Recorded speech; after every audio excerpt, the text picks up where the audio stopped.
మహారాష్ట్రలో ఇప్పుడు ఒక సంచలనం చోటు చేసుకుంది.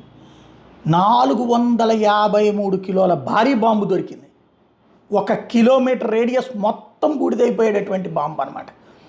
ఇది సంచలనం సృష్టిస్తోంది. మహారాష్ట్రలోని వర్వాండి గ్రామంలోని తన భూమిలో భారీ పేలుడు పదార్థం ఉన్నట్టు రాజేందర్ దాగే అనే రైతు మార్చి 28వ తారీఖున స్థానిక రెవెన్యూ అధికారి జ్ఞాన్దేవ్ బెల్హేకర్కి సమాచారం ఇచ్చాడు. పొలంలో 6 అడుగులు భూమి లోపల ఏర్పాటు చేసుకున్న పైపులు పగిలిపోవడంతో అటు మరమ్మతు చేయడానికి భూమిని తవ్వితే బాంబు పింగి అనిపించిందని అతను చెప్పుకొచ్చాడు. దీంతో అప్రమత్తమైన అధికారులు ఉన్నతాధికారులకు సమాచారం అందించారు. వాళ్ళు ఘటనాస్థలానికి వచ్చి వివిధ పరీక్షలు జరిపారు. భూమిలో భారీ పేలుడు పదార్థం ఉన్నట్టు గుర్తించారు. అది పేలే అవకాశం ఉన్నందున ప్రజల్ని ఆ ప్రాంతం నుంచి తరలించారు. దీన్ని వెలికి తీయడానికి అనుమతి కోసం కేంద్ర ప్రభుత్వాన్ని ఆశ్రయించారు. ఉన్నతాధికారుల నుంచి ఆదేశాలు వచ్చిన తర్వాత పూణేలోని 10 మంది వైమానిక ఆర్మీ దళ అధికారులు వర్వాండికి చేరుకున్నారు. నెల రోజులు శ్రమించాల్సి వచ్చింది. వీళ్ళు జేసీబీ సాయంతో బాంబు చుట్టూ 7 అడుగులు గొయ్యి తవ్వి బాంబు స్క్వాడ్